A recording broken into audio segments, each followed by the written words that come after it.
Genèse chapitre 9. Dieu bénit Noé et ses fils et leur dit: Soyez féconds, multipliez et remplissez la terre. Vous serez un sujet de crainte et d'effroi pour tout animal de la terre, pour tout oiseau du ciel, pour tout ce qui se meut sur la terre et pour tous les poissons de la mer.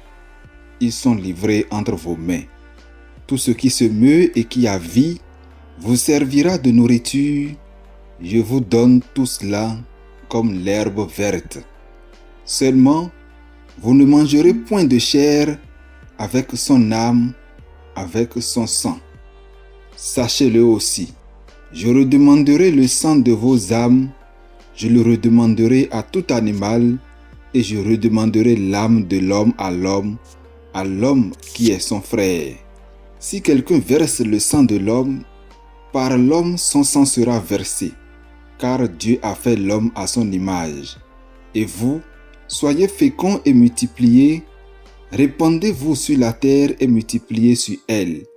Dieu parla encore à Noé et à ses fils avec lui en disant: Voici, j'établis mon alliance avec vous et avec votre postérité après vous, avec tous les êtres vivants qui sont avec vous, tant les oiseaux que le bétail et tous les animaux de la terre, soit avec tous ceux qui sont sortis de l'arche, soit avec tous les animaux de la terre. J'établis mon alliance avec vous. Aucune chair ne sera plus exterminée par les eaux du déluge, et il n'y aura plus de déluge pour détruire la terre. Et Dieu dit: C'est ici le signe de l'alliance que j'établis entre moi et vous, et tous les êtres vivants qui sont avec vous pour les générations à toujours. J'ai placé mon arc dans la nuit, et il servira de signe d'alliance entre moi et la terre. Quand j'aurai rassemblé les nuages au-dessus de la terre, l'arc paraîtra dans la nuit. Et je me souviendrai de mon alliance entre moi et vous, et tous les êtres vivants de toute chair, et les eaux ne deviendront plus un déluge pour détruire toute chair. L'arc sera dans la nuit, et je le regarderai pour me souvenir de l'alliance perpétuelle entre Dieu et tous les êtres vivants de toute chair qui est sur la terre. Et Dieu dit à Noé: Tel est le signe de l'alliance que j'établis entre moi et toute chair qui est sur la terre. Les fils de Noé qui sortirent de l'arche étaient Sem, Cham et Japheth. Cham fut le père de Canaan.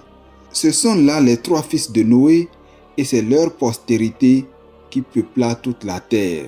Noé commença à cultiver la terre et planta de la vigne. Il but du vin, s'enivra et se découvrit au milieu de sa tente. Cham, père de Canaan, vit la nudité de son père, et il le rapporta dehors à ses deux frères. Alors Sem et Japheth prirent le manteau, le mirent sur leurs épaules, marchèrent à reculons et recouvrirent la nudité de leur père. Comme leur visage était détourné, ils ne virent point la nudité de leur père. Lorsque Noé se réveilla de son vin, il apprit ce qui lui avait fait son fils cadet, et il dit: Maudit soit Canaan, qu'il soit l'esclave des esclaves de ses frères. Il dit encore: Béni soit l'Éternel, Dieu de Sem, et que Canaan soit leur esclave. Que Dieu étende les possessions de Japheth, qu'il habite dans les tentes de Sem, et que Canaan soit leur esclave. Noé vécut après le déluge 350 ans. Tous les jours de Noé furent 950 ans, puis il mourut.